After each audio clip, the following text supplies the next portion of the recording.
Indian आर्मीमध्ये काम तथा वेळेवर एक प्रश्न निश्चित येत असतो. तर तो प्रश्न सॉल्व्ह कसा करायचा आहे? सेम तुम्हाला याच पद्धतीने प्रश्न पाहायला भेटणार आहे एक्झाममध्ये. प्रश्न असं दिलेला आहे त्यांनी, की ए एका कामाला 10 दिवसामध्ये करतो, बी त्याच कामाला 20 दिवसामध्ये करतो. तर ए व बी सोबत जर काम केलं तर त्याच कामाला किती दिवसामध्ये पूर्ण करतील?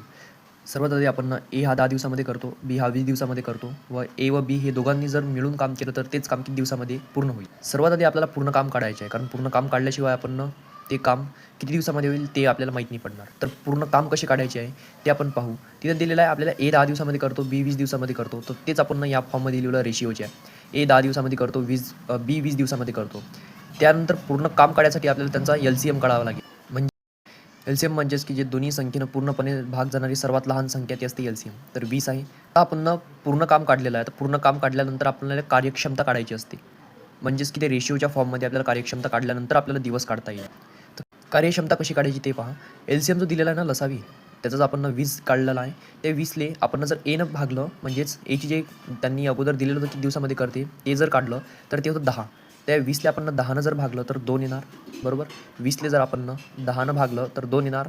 त्यानंतर पहा तुम्ही बीचं पण कार्यक्षमता कशी काढायची आहे. तसंच 20ले आपण जर 20नं भागलं तर 1 येणार. तर हे जी निघली याची कार्यक्षमता निघली आता. म्हणजेच ए व बी या दोघांची कार्यक्षमता किती निघली? 2:1. तर हे झाली टोटल कार्यक्षमता.